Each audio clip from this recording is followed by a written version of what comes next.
bajado, el dólar se fue a 52, o todo estaba como era entonces con las variantes habituales que se daban en este desmanejo de una inmensa deuda, de un dólar ya muy alto y de tasas de interés desenfrenadas.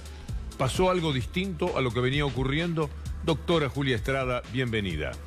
Gracias, Víctor Hugo, Luli. Bueno, vamos a informar los datos del día de hoy. El dólar sigue básicamente en un lugar similar al que estuvo toda la semana pasada, con lo cual es difícil decir que el dólar ha reaccionado a los anuncios de candidatura, de fórmula. Tenemos a 46.42 el tipo de cambio, subió 20 centavos.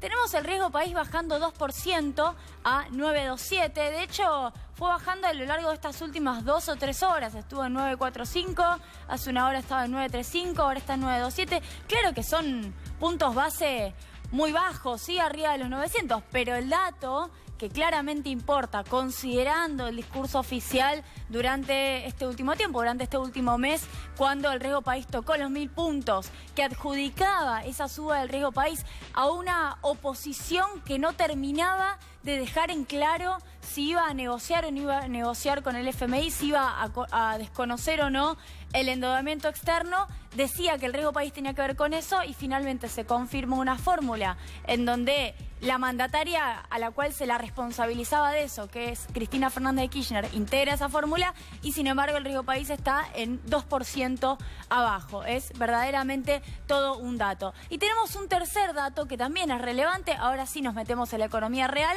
porque es de Camesa, que tiene que ver con la controladora de la demanda eléctrica nacional, que indica, y esto es interesante porque son datos claramente oficiales, no son medidos por consultoras privadas, que la demanda eléctrica en abril cayó 8%. Es la demanda además de grandes usuarios en promedio. Si te vas solamente a la demanda eléctrica, es decir, la demanda de luz de las pequeñas industrias y los pequeños comercios, estás hablando de 9,5% de caída en términos interanuales.